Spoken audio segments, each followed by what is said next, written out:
Hello বন্ধুরা, তো চলে আসলাম আমরা হই হই রই রই করতে লালবাগের রয়্যাল ক্যাসেল রেস্টুরেন্টে। তাদের মূলত দুইটা ফ্লোর রয়েছে। আমরা এখন যাব হচ্ছে টপ ফ্লোরে, যেটা এন্ট্রান্সটা ছিল এরকম। মোটামুটি ওদের 80 থেকে 100 জন ক্যাপাসিটি রয়েছে টপ ফ্লোরে।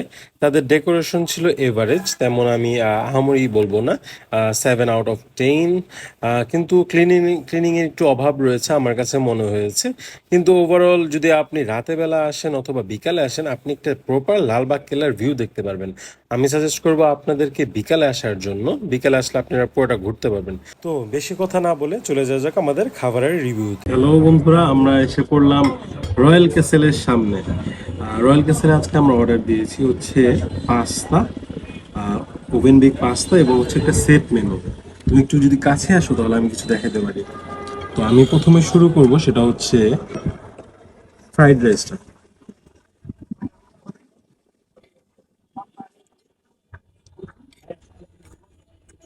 ফ্রাইড রাইসটা ভালো ছিল।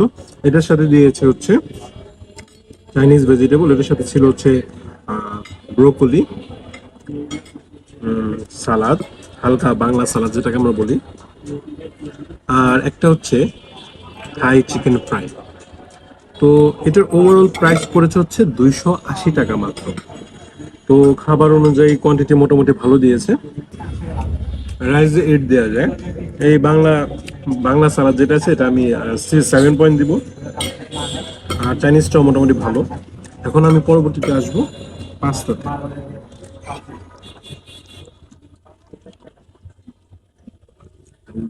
পাস্তাটা চিজি ছিল, ভালো ছিল।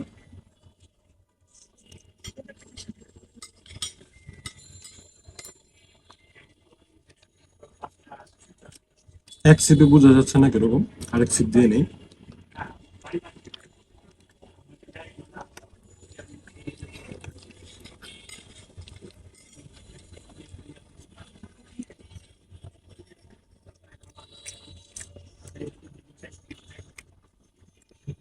চিজ এভারেজ ছিল, তাই আমি এটার সাথে চাউমিন, সরি ক্যাপসিকাম এবং টমেটো অ্যাড করেছি। 7.5 আমি দিতে রাজি আছি। ওভারঅল একটা এভারেজ ইন্টারমিডিয়েট এক্সপিরিয়েন্স ছিল।